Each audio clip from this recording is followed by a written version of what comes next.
Good morning students. Practice paper का set ए का section D हमारा अभी बीच में रह रहा है। इसका 18th क्वेश्चन का एक पार्ट हो गया था और एक हमारा रह गया था, तो वो है ये वाला 6 मार्क्स का। Y square is equal to 9x, X is equal to 2, X is equal to 4, X axis और फर्स्ट क्वाड्रेंट, इतने के बीच में जो एरिया आ रहा है वो हमने फाइंड करना है। तो भाई जो लिखने का काम है, जो डिटेल्स हैं वो आप अपने आप करना, मैं आपको सिर्फ सॉल्यूशन कराऊंगी। ये एक्स एक्सिज हो गया, Y axis, Y square equal to 9x क्या है? पैराबोला। कौन सा? राइट हैंडेड पैराबोला है। ये तो हो गया भैया parabola. Y square equal to 9x, X बराबर है 2, यहाँ कोई लाइन पाएगी, ये 2 होगा, 2 होगा तो थोड़ी दूर पे कहीं 4 मिलेगा, तो ये एक्स इज इक्वल टू 4 हो गया। ये एक्स एक्सिज हो गया और ये पहला क्वाड्रेंट। तो एक्चुअल में हमने ये एरिया फाइंड करना है 2 से 4 के बीच में पैराबोला के नीचे का। सिंपल। तो पैराबोला में से भाई बिल्कुल डायरेक्ट बता रही हूँ बस मैं आपको कि रिक्वायर्ड एरिया क्या हो जाएगा, वाई ऑफ पैराबोला 2 से लेकर 4 तक। अब यहाँ से हमने वाई की वैल्यू निकालनी है, यहाँ साइड में निकाल देती हूँ मैं। हाँ, अंडर रूट करोगे तो y 9 का हो जाएगा ±3 और x का हो जाएगा √x। इसका केवल पॉजिटिव पार्ट हम लेंगे तो ये आ जाएगा 2 से 4 तक 3 √x, 3 को मैंने बाहर ले लिया और √x dx। पॉजिटिव क्यों लिया? क्योंकि फर्स्ट क्वाड्रेंट है, तो 3 बाहर आ गया। ये हो गया x की पावर 3/2/3/2। कहाँ से कहाँ तक है? 2 से 4 तक। इस 3/2 को तो उल्टा करके 2/3 कर दो, दिख रहा है? ये बाहर आ जाएगा 3 गुणा 2/3, ठीक है। और ये है x की पावर 3/2। ध्यान से समझना, आप पर लिमिट रखनी है 4 की पावर 3/2 माइनस 2 की पावर 3/2। 3 से 3 कट के ये तो 2 आ गया। ये सॉल्व करना आना चाहिए आपको। देखो 4 की पावर 3/2 का मतलब 2 स्क्वेयर, ठीक है, की पावर 3/2, तो 2 की पावर 3 कितना आ जाएगा? 8 आ जाएगा। और ये 2 √2 बनेगा, 1.5 है पावर, 2 की पावर 1.5 है, 1.5 है, तो ये बन जाएगा 2√2। और इसको खोल लो, 2 को अंदर ले जाओ तो 16 माइनस 4√2 स्क्वेयर यूनिट्स। अब ये क्वेश्चन कितने नंबर का है? 6 का। तो थोड़ा सा आपने लिख के आना है क्या? Y square is equal to 9x is a right handed parabola, x is equal to 2 is a line parallel to Y axis which passes through 2। और सेम इसके बारे में फिर आपने लिखना है कि जो एरिया हमें चाहिए, required area is shaded in the diagram.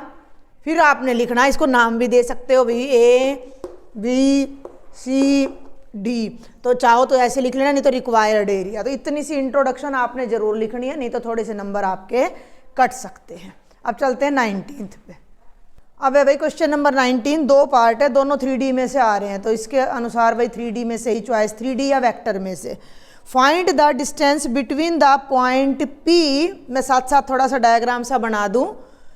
P के कोऑर्डिनेट्स हैं 6, 5, 9 and the plane determined by these 3 points. ध्यान से सुन लो, 3 पॉइंट दे रखे हैं आपको ABC। पहले मैं लिख देती हूँ। गिवन पॉइंट्स आर A आपका है 3, -1, 2, B आपका है 5, 2, 4, C आपका है -1, -1, 6, ठीक है। इन 3 बिंदुओं से एक प्लेन बन रहा है, तो प्लेन मैं बना दूं, किसी भी शेप में आपका प्लेन हो सकता है, ये तो प्लेन बन जाएगा। इन 3 पॉइंट से ये तो प्लेन बन जाएगा। और इस P पॉइंट की इस प्लेन से डिस्टेंस निकालनी है, तो बहुत ही आसान सा आपका क्वेश्चन है। सबसे पहले तो 3 पॉइंट से पास करने वाले प्लेन की आपने इक्वेशन बतानी है। 3 पॉइंट से पास करने वाले, तो डायरेक्ट मैं बता दूं, पहले भी हमारे कई लेक्चर्स में आ चुकी है कि अगर ये है x1, मैं फिर बता रही हूँ, मैं केवल सवाल करवा रही हूँ, थोड़ा लिखने का तरीका अपना देख लेना। 6 नंबर का क्वेश्चन है, ठीक है। ये नहीं है कि सिर्फ उत्तर निकालोगे, आंसर लिखाओगे 6 नंबर आपको मिल जाएंगे, थोड़ा सा लिखना पड़ेगा। Equation of plane passing through हाँ, equation of plane passing through A B C is determinant of x minus x1 क्या था, y minus y1 z minus z1। यहाँ क्या था, बोलो बोलो, y2 minus y1 z2 minus, और यहाँ है माइनस y1 और z3 माइनस z1। इसको सॉल्व करके प्लेन की इक्वेशन निकाल दो भाई। x माइनस 3 यहाँ फोकस करना है, y माइनस माइनस 1 जमा का हो गया, और भैया z माइनस का 2, पहली लाइन आ गई। x2 माइनस x1 मैं डायरेक्ट कर रही हूँ, 5 में से 3 गए 2, y2 माइनस y1 2 घटा घटा जमा 1 3, और 4 minus 2 2, x3 minus x1 minus 1 minus 3 minus 4, minus 1 plus 1 0, 6 घटा 2 4। इसको सॉल्व कर लो, प्लेन की इक्वेशन आ जाएगी।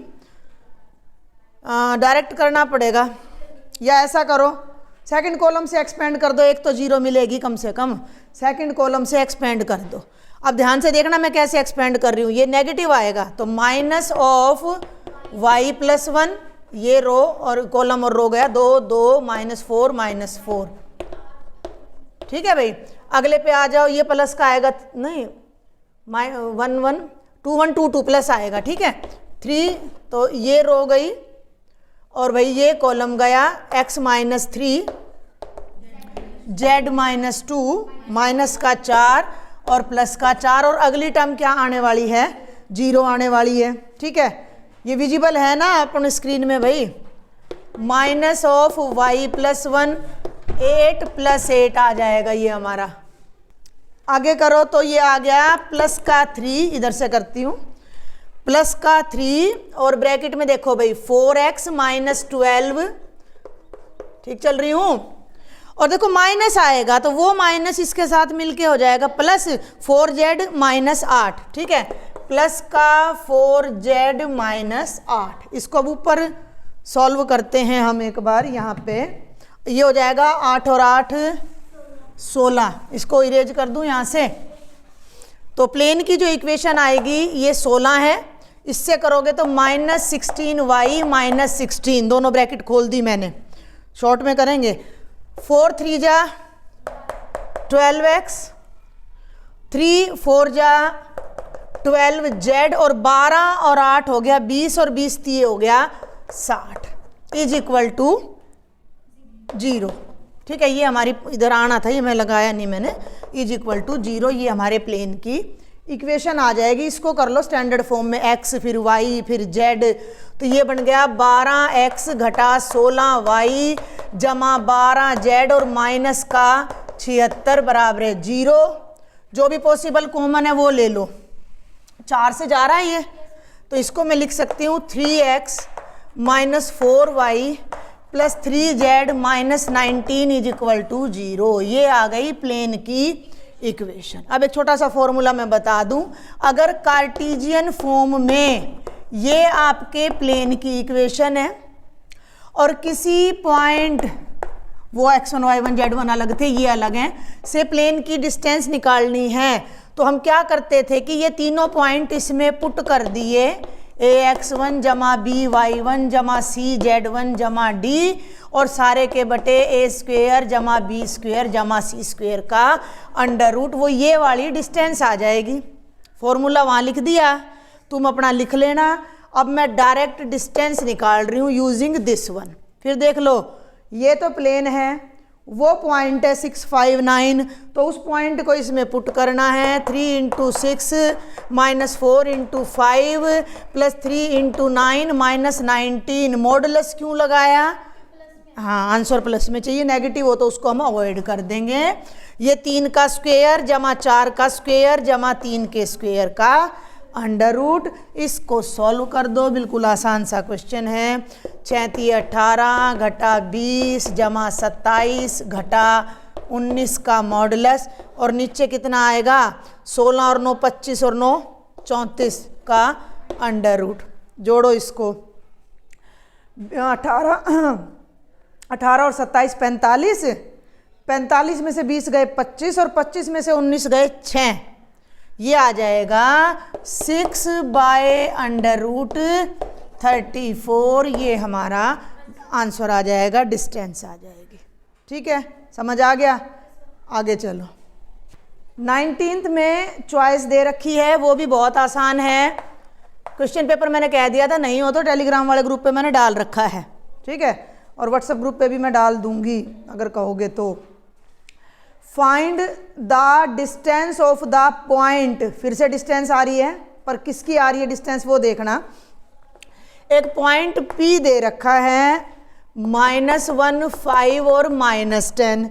इस -1 -5 है भाई, तीनों नेगेटिव है। -1 -5 -10 from the point of intersection of the line and the plane. पहले मैं स्टेटमेंट लिख लूं, फिर आपको समझाती हूं कि क्या दे रखा है। गिवन इक्वेशन ऑफ लाइन, एक लाइन दे रखी है, R = 2i - j + 2k + lambda × 3i + 4j + 2k and the given equation of plane. एक आपको प्लेन दे रखा है भैया, क्या है, R.I - j + k = 5। क्या कह रहा है किताब वाला कि एक तो प्लेन है, ये प्लेन है मेरे पास, एक लाइन है, ये लाइन है मेरे पास। अगर ये शार्प होती चक्कू की तरह या पेन होता और मैं इससे इसको काटती तो इसमें छेद हो जाता। अब ये दोनों जहाँ मिलते वो एक पॉइंट है। कहानी समझ आ गई। एक लाइन, एक प्लेन और एक लाइन एक दूसरे को जहाँ काट रहे हैं। स्टेटमेंट क्या है कि उस पॉइंट की डिस्टेंस निकालनी है, वहाँ से, कहाँ से, जहाँ ये दोनों एक दूसरे को काट रहे हैं। अब समझने की बात ये है कि ये दोनों एक दूसरे को काटेंगे कहाँ, तो एक समतल या प्लेन और एक लाइन एक दूसरे को केवल एक पॉइंट पे कट करेंगे, तो इनकी इंटरसेक्शन का तो हम पॉइंट निकालेंगे। दूसरा पॉइंट आपको दे रखा है, 2 पॉइंट्स के बीच की डिस्टेंस आपने अपने 10वीं क्लास में दूरी सूत्र से कर रखी है। तो अब मेरी बात को समझो कि ये तो लाइन की इक्वेशन है जो 2 - 1 2 से पास कर रही है, और ये इस लाइन के डायरेक्शन रेशियो हैं, और ये हमारे प्लेन की इक्वेशन है जो इसके नॉर्मल के रेशियो हैं। इन दोनों की इंटरसेक्शन निकालनी है। इक्वेशन नंबर 1 में से R का मान लो और 2 में रख दो। ठीक है, आपको मैंने जो वो एप्लीकेशन ऑफ इंटीग्रेशन है उसमें भी कर्व की इंटरसेक्शन सिखा रखी है। एक को उठा के दूसरे में रख दो, ये है वेक्टर में। तो पहले तो इसको थोड़ा सा मैं सॉल्व कर दूं, ध्यान देना। इक्वेशन नंबर 1 को मैं अरेंज कर रही हूँ, मैं क्या अरेंज कर रही हूँ, आई मैं इकट्ठा कर रही हूँ, ध्यान देना। R है 2 + 3 लैम्डा i, ठीक है, प्लस ले लिया मैंने -1 + 4 लैम्डा j और +2 + 2 लैम्डा के। ये तो हो गई मेरी लाइन की इक्वेशन, ये हो गई प्लेन की इक्वेशन। इसको इसमें पुट कर दो, पुट इन सेकंड। इस पूरी वैल्यू को यहाँ R की जगह रख दो, ध्यान देना। 6 नंबर का क्वेश्चन है तो थोड़ा ढंग से करके आना। 2 + 3 लैम्डा i, इसको मैं आगे ले लेती हूँ, 4 लैम्डा -1 j और 2 लैम्डा + 2k। ये इस R की जगह मैंने ये पूरी वैल्यू पुट कर दी। अब डॉट का निशान लगा दिया। ये डॉट ध्यान से समझना तुम भाई साहिल, कल तुम्हें ये डॉट का ही मैंने कहा था कि 2 वेक्टर की डॉट प्रोडक्ट 0 हो जाएगी अगर वो परपेंडिकुलर है। भाई ये आ गया, ये आ गया। अब डॉट कैसे लेनी है, आई वाली कोफिशिएंट को आई वाले से करना, आई को भूल जाओ, ध्यान से समझना, बहुत आसान है भाई। 2 + 3 लैम्डा, आई के आगे यहाँ क्या है 1, 2 + 3 लैम्डा को उस 1 से गुणा कर दो, आई का कोई रोल नहीं है, तो ये तो हो गया 2 + 3 लैम्डा। 4 लैम्डा -1 को -1 से गुणा कर दो, 4 लैम्डा -1 को -1 से कर दो, और k के साथ है 2 लैम्डा + 2, इसको किससे गुणा कर दो, k वाले 1 से, और ये इक्वल टू कितना आ गया, 5 आ गया। लैम्डा की वैल्यू आ जाएगी, यहाँ से डायरेक्ट हल करते हैं। 3 लैम्डा + 2 - 4 लैम्डा + 1 + 2 लैम्डा + 2 = 5। ध्यान देना, 2 और 1 3 और 2 5 से तो 5 कट गया, और 3 और 2 5 और 5 में से 4 गए, 1 लैम्डा की वैल्यू आ गई 0। इस लैम्डा की वैल्यू को जब हम इक्वेशन नंबर 1 में पुट करेंगे तो हमें एक पॉइंट मिल जाएगा। अब बाई चांस लैम्डा 0 आ गया तो सॉल्व करने के लिए कुछ नहीं बचता, इसको मैं 1 में पुट करूँगी तो ये पूरा हिस्सा ख़त्म हो जाएगा, 0 हो जाएगा। तो जब मैं इसको इक्वेशन नंबर 1 में पुट करूँगी तो जो r की वैल्यू आ रही है वो आ रही है 2i माइनस जे प्लस 2k। तो ये उस पॉइंट का पोजीशन वेक्टर है जहाँ पे हमारा प्लेन और लाइन एक दूसरे को मिल रहे हैं, काट रहे हैं। ठीक है, आ रही है कहानी समझ में भाई? अब यहाँ थोड़ा पॉसिबल नहीं होता ना 3D को, भाई ये तो प्लेन है और ये लाइन है, तो ये दिखने में तब तुम्हें यूँ लग रहा होगा कि पूरे पे से जा रही है, पूरे पे से नहीं जा रही। तुम करके देख लेना, एक कागज लेकर उसमें एक पेंसिल डाल के देख लेना, एक ही जगह मिलेगी पेंसिल उसको। ठीक है ना, इंटरसेक्शन का मतलब। तो ये एक पॉइंट पे मिलेगी, वो पॉइंट ये आ गया 2, -1, 2। इस पॉइंट का नाम अगर मैं m रख दूं तो मुझे ये p और m की डिस्टेंस फाइंड अब करनी है। क्लियर है? यहाँ तक कहानी समझ आ रही है? तो अब आगे कुछ भी नहीं रह गया। इस क्वेश्चन में डिस्टेंस फॉर्मूला लगा कर डिस्टेंस निकाल दो। बहुत ही आसान सा क्वेश्चन आपको दे रखा है, ये लिख देना r is the position vector of point of intersection of line 1 and plane number 2। ठीक है, समझ जाओगे भाई। 1 और 2 का जो इंटरसेक्टिंग पॉइंट है उसका पोजीशन वेक्टर r है। ठीक है, तो हमने मान लिया कि इस पॉइंट का नाम m है, तो m के कोऑर्डिनेट्स हो गए 2, -1, 2। p के कोऑर्डिनेट्स है -1, -5, -10। तो तुमने क्या अप्लाई कर देना है, डिस्टेंस फॉर्मूला लगा के pm निकाल दो। क्या आएगा? हाँ बोलो, क्या आएगा? अरे 10th में आ जाता था डिस्टेंस। हाँ हाँ हाँ, का square x2 minus x1 whole square, y2 minus y1 whole square, z2 minus z1 whole square का अंडर रूट 2 माइनस -1 यानी 2 + 1, -1 + 5 होल स्क्वेयर और 2, हाँ अच्छा यहाँ क्यूब लगा दिया, स्क्वेयर हो गया। और ये हो गया 2 माइनस + 10 के होल स्क्वेयर का 2 + 1 3, 3 का स्क्वेयर हो गया 9, 5 में से 1 गया 4, 16, 12 का हो गया 144, 169, 144 और 16 160 और 9 169, 169 का अंडर रूट कितना होता है 13। तो 13 डिस्टेंस आ जाएगी जो हमारा रिक्वायर्ड आंसर है। अब है लास्ट क्वेश्चन हमारा एलपीपी में से आ रहा है और ये कौन सी एक्सरसाइज बता रहे हैं? 12.2 का क्वेश्चन नंबर 4 है। तो जिन बच्चों के पास इस टाइम पेपर नहीं हो तो वो एनसीईआरटी से अपनी स्टेटमेंट पढ़ लो। ठीक है, और manufacturer produces nuts and bolts, भाई एक निर्माण करता है जो नट बोल्ट बना रहा है। It takes 1 hour of work on machine A and 3 hours on machine B to produce a package of nuts. It takes 3 hours on machine A and 1 hour on machine B to produce a package of bolts. फटाफट मैं बता देती हूँ। Machine ए पे मैं rough diagram बना देती हूँ। ये है क्वेश्चन नंबर 20। एक कंपनी बना रही है नट और बोल्ट। ठीक है भाई, 2 मशीन उसने लगा रखी हैं, मशीन ए और मशीन बी। जो जो आता जा रहा है मैं साथ साथ लिखती जाऊंगी। It takes 1 hour of work on machine A and 3 hours on machine B to produce a package of nuts. Nut का एक पैकेट बनाने के लिए 1 घंटा तो इस मशीन पे लग रहा है और भैया 3 घंटे इस पे लग रहे हैं। लेकिन बोल्ट बनाने के लिए 3 घंटे इस पे लग रहे हैं और 1 घंटा इस पे लग रहा है। उल्टा कहानी समझ आ गई यहाँ तक?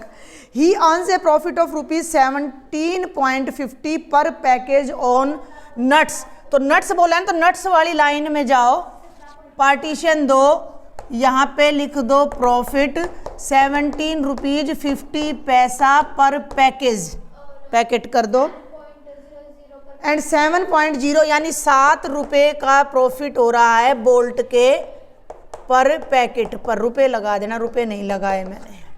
यहाँ तक कहानी समझ आ गई? जो हमने पढ़ा वो हमने लिख दिया। How many packages of each should be produced each day so as to maximise his profits if he operates his machines for at most 12 hours a day. Hindi में भी आ जाती है स्टेटमेंट जिन बच्चों को दिक्कत हो। ये कह रहा है कि सारी की सारी मशीन, यहाँ थोड़ा सा अपनी समझ के हिसाब से ऐसा बनाना कि एग्जामिनर को भी समझ आए और आपको भी समझ आए। तो मैक्सिमम टाइम लिमिट कि भाई एक मशीन पे कितनी देर काम करेगा, ज़्यादा से ज़्यादा वो 12 घंटे काम करेगा। आगे बात समझ में यहाँ तक। अब क्वेश्चन क्या है कि एक दिन में कितने पैकेट पे बात चल रही है, नट बनाए कितने पैकेट बोल्ट बनाए। तो माना x पैकेट तो नट के बनाए और y पैकेट बोल्ट के। ये लाइन लिखनी पड़ेगी, let x packages of nuts and y packages of bolts are produced in a day. ठीक है, are produced in a day. बस ये बना दो। सुन लो मेरी बात ध्यान से, 6 नंबर लेने हैं। जो लास्ट में पूछे उसको जरूर लिखना है, क्योंकि एक्स वाई किताब वाले ने, पेपर वाले ने आपको नहीं दिए हैं।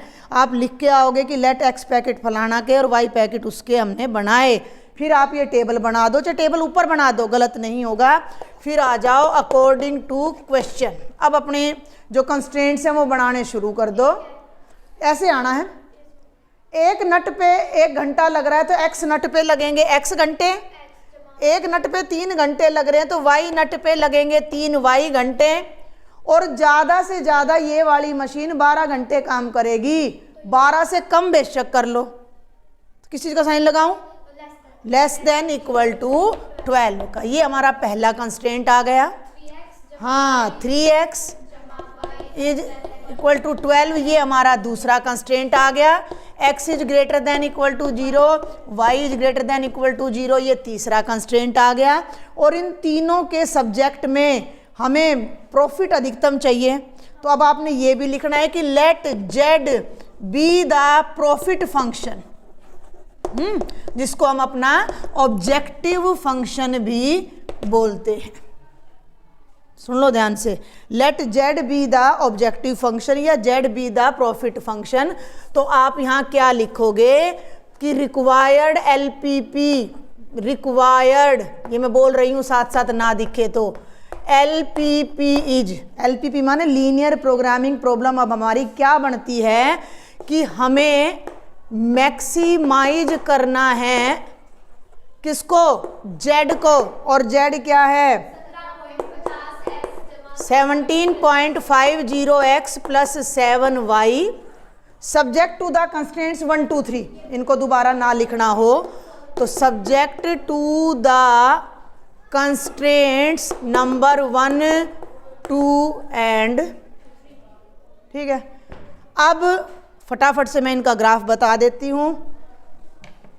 बीच में ना भी लिखो, लेकिन ग्राफ क्लियर होना चाहिए और जो प्रॉफिट वाली जो टेबल है वो क्लियर होनी चाहिए। बीच की लाइनों को आप छोड़ सकते हो। यहाँ आ जाएं, पहली पे आ जाओ। इसकी इक्वेशन ये है less than equal to 12। Equation क्या बनेगी, x plus 3y is equal to 12। x और y ले लो, x0 y4 y0 x, क्या कर रहे हो, x0 y4, ठीक है, y0 x12, बिल्कुल ठीक है। तो ग्राफ बना लो भाई अपना साथ साथ। यहाँ 12 तक जाना है, यहाँ गड़बड़ मत कर देना। ग्राफ बिल्कुल ढंग से लेना, चाहे 2 के मार्जिन पे लेना, चाहे 1 पे।